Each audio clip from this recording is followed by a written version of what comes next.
여러분 안녕하세요. 여기도 번드베이저 팀입니다. 네, 오늘은 현대건설기계 한번 봅시다. 지난주 금요일 날 아주 높게 치고 올라와서 눈에 확 들어왔는데 이유를 보면 역시 혹시 우리나라 우크라이나의 재건에 참여하는 게 아니냐 뭐 이런 것들 관련주들이 올랐는데 과연 우리나라가 우크라이나 재건에 참여를 할 수 있을까? 참여를 하더라도 돈은 누가 내지? 어떻게 받아내지? 뭐 이런 것들 과연 이런 쪽에 얼마나 많은 수혜가 있을지 좀 의문스럽죠. 하지만 이제 주식이라는 것은 센티, 즉 어떤 뇌피셜로 가는 것들이 많기 때문에 우리가 이제 숫자로 확인할 때는 팔아야죠. 네, 뇌피셜로 갔다가 실질적으로 숫자로 확인할 때 파는 게 이제 주식의 정설인데 일단 바닥에서 치고 올라왔습니다. 그래서 동사의 현재 상황은 어떤 상황인지 뭐 전망이 있는 건지 이런 것들이 궁금해서 주말에 제가 좀 봤습니다. 구독, 좋아요 많이 눌러주십시오. 주가 추이를 한번 봅시다. 68,000원까지 작년 5월에 갔다가 지금 46,000원, 바닥은 거의 3만원. 그래서 한 반토막이 났다가 다시 이제 반등을 한 1차 반등은 일단 끝난 상태예요. 그렇죠? 네. 그렇지만 55,000원까지는 한번 가볼 수 있는 그런 상황. 그래서 우크라이나의 이 전쟁 수혜주가 어떤 방향으로 흐를지 이러한 그 테마는 잠깐 오르다가 다시 하락하는 게 보통 일반적인 그런 모습인데 건설, 기계, 인프라 관련 이런 종목들이 최근에 야금야금 올라오는데 이럴 때는 목표를 한 15%만 잡으면 될 것 같아요. 이런 종목들은 많이 오르진 않지만 15% 정도 오르고 뭐 특별히 살 것이 없으면 사서 먹은 다음에 던지는 그러한 단기 투자 전략에는 특별히 추천하고 싶지는 않습니다. 동사의 수급치를 한번 봅시다. 와우, 국내 기관들이 정말 한 달 내내 샀네요. 그죠? 외국인은 한 달 내내 팔고요. 네. 그러다 외국인이 어제 살짝 금요일 날 매수로 돌아서는 그러한 모습을 보였습니다. 과연 외국인들의 추가적인 매수가 지속될지, 그 다음에 국내 기관 투자가 한 달 내내 샀는데 이것들이 과연 또 지속될지, 여기에 개인들이 어떻게 달라붙을지가 핵심인 것 같은데 이번 주가 굉장히 중요한 한 주가 될 것 같습니다. 그래 결론적으로 글로벌 인프라 투자 확대, 우크라이나 재건 참여 가능성.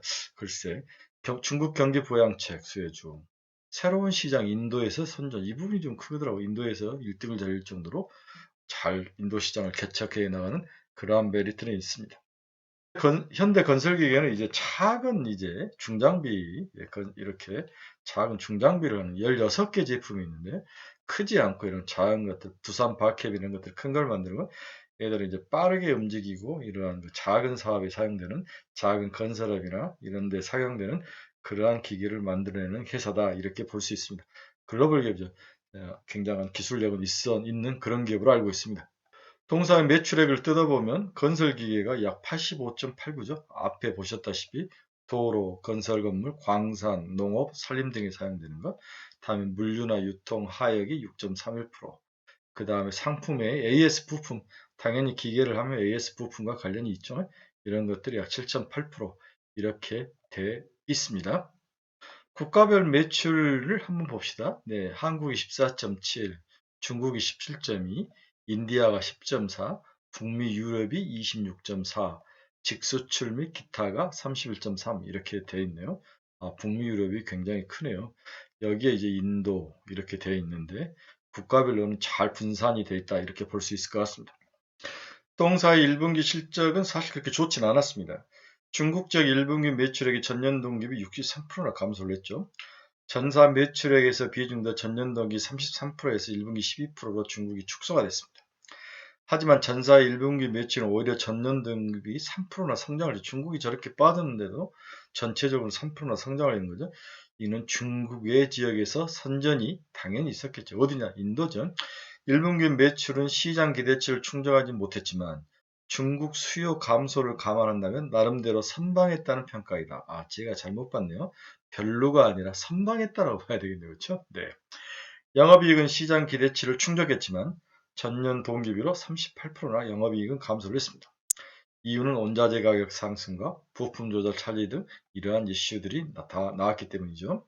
한편 세전이익은 예상보다 컸던 건 황 관련 이익으로 시장 기대치를 상회를 했습니다.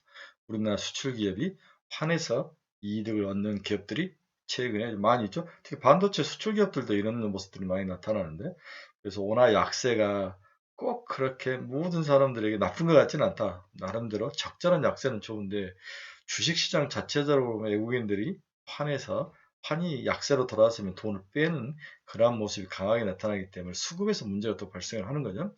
그래서 현재 주식이 기업들의 펀더멘탈 수급을 반영하지 않고 글로벌 어떤 경제적 그 상황에 따라서 왔다 갔다 돈들이 하기 때문에 이러한 그 세세한 기업 펀더멘탈을 반영하지 않는 그러한 단점이 있는데 이제 어느 정도 글로벌 시장이 안정이 되고 좀 밸런스를 맞춘다면 또 기업 실적에 더 민감하게 반응할 때가 있겠죠.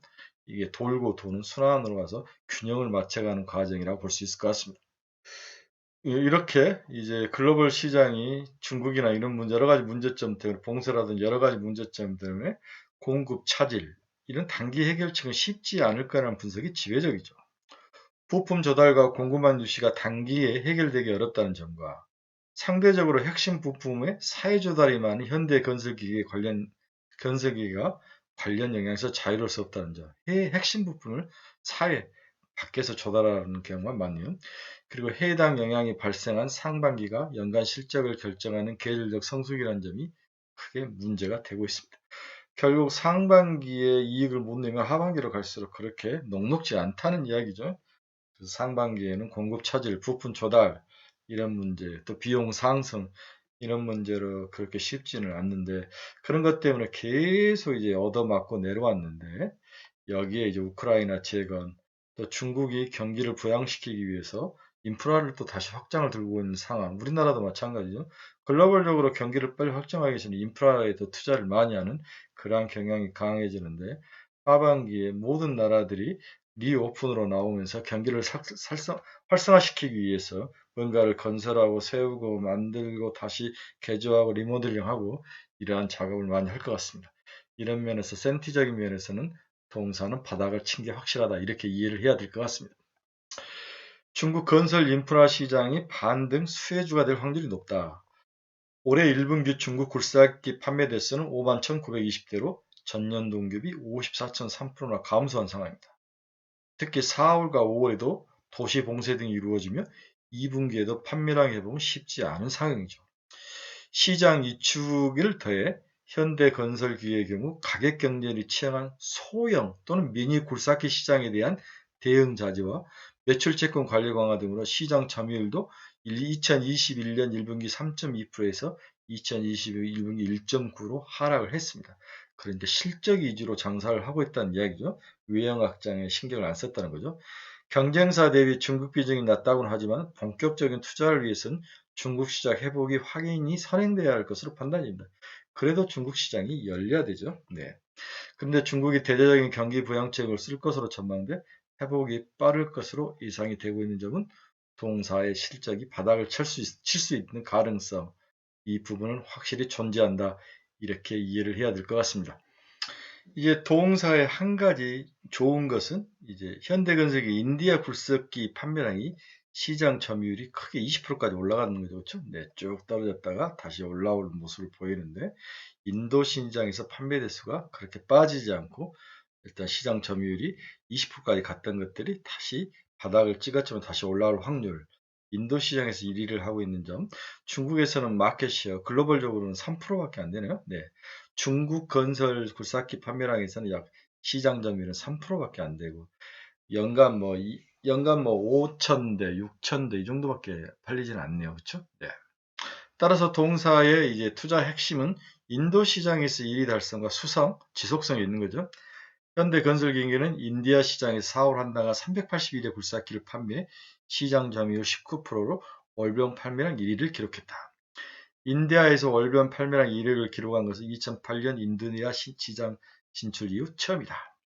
소형 굴삭기 대상 특별 판촉 프로그램 실시, CFT, 업무 협의 체제를 통한 AS 강화, 현재 맞춤형 장비 생산, 코로나19에 대응하기 위한 디지털 마케팅 확대 등이 판매 증가세로 이어졌다. 나름대로 전략을 잘 짜서 노력을 잘 하고 있는 것 같습니다. 또한 부품 판매도 4월 한 달간 28억 정도를 매출 올리면서 현지 법인 설립 이후 최대 실적을 달성을 하고 있습니다. 새로운 시장, 인도 시장에서의 선전은 고무적이네요. 인디아 정부는 지난해 8월 일자리 창출과 청정에너지 확대를 통한 기후 목표를 달성 위해 100조 루피, 하나로 1633조 규모의 초대형 인프라 투자 계획인 가티 샤크티를 추진하겠다고 밝혔다. 가티 샤크티. 이러한 계획도 있네요.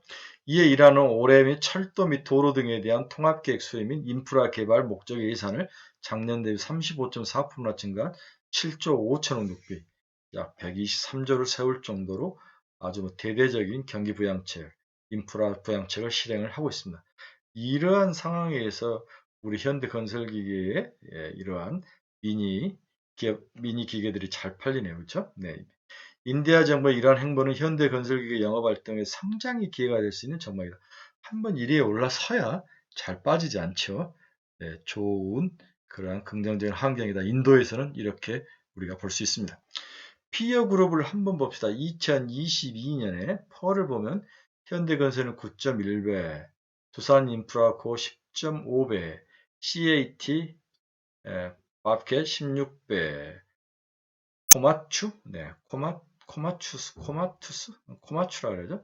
12.2배. 이런 면에서 현대건설기계가 펄은 제일 싸다. 네, PBR도 0.6배로 제일 싸네요. 네, 에비에비타는 6.4배. 두산인프라코는 살짝 높지만 여전히 좋은 밸류에이션 측면에서는 저평가다. 이렇게 볼 수 있습니다.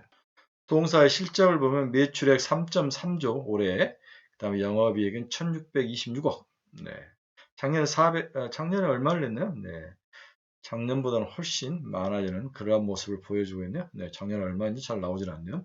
2023년에는 3.6조에 1800억. 네. 올해가 더 중요한 그러한 한 해가 된 것 같습니다. 일단은 동사는 바닥을 탈출해서 어느 정도 오르지만 그렇게 많이 오를 것 같지는 않다. 바닥에서 한 15% 정도 보고 투자를 해서 먹고 나오는 단타 종목, 이 정도로 봐야 될 게 아닌가 그런 생각입니다. 최근에 건설 기계 이런 것들이 굉장히 좋아 보이는데 투자들이 이제 우크라이나 재건, 글로벌 시장들의 재건, 미국의 인프라 투자 이런 것들에 중국의 경기 이제 뭐랄까 경기 살리기 정책 이런 부양책들이 전부 인프라로 가기 때문에 여기에 관련된 기업들이 주가가 오를 수밖에 없는 구조인 거죠. 하지만 기대감으로 오르고 실제적으로 숫자가 나왔을 때 팔아야 되는 거죠. 그렇죠? 네. 그래서 여름인 6월, 7월, 8월, 9월 이 정도까지 4개월 정도를 보고 있는데 이때 한 20% 정도를 잘 보고 투자에 임하는 모습 이 정도 전략 여러분에게 강력히 추천합니다. 네, 여러분 감사합니다. 즐거운 하루 되십시오.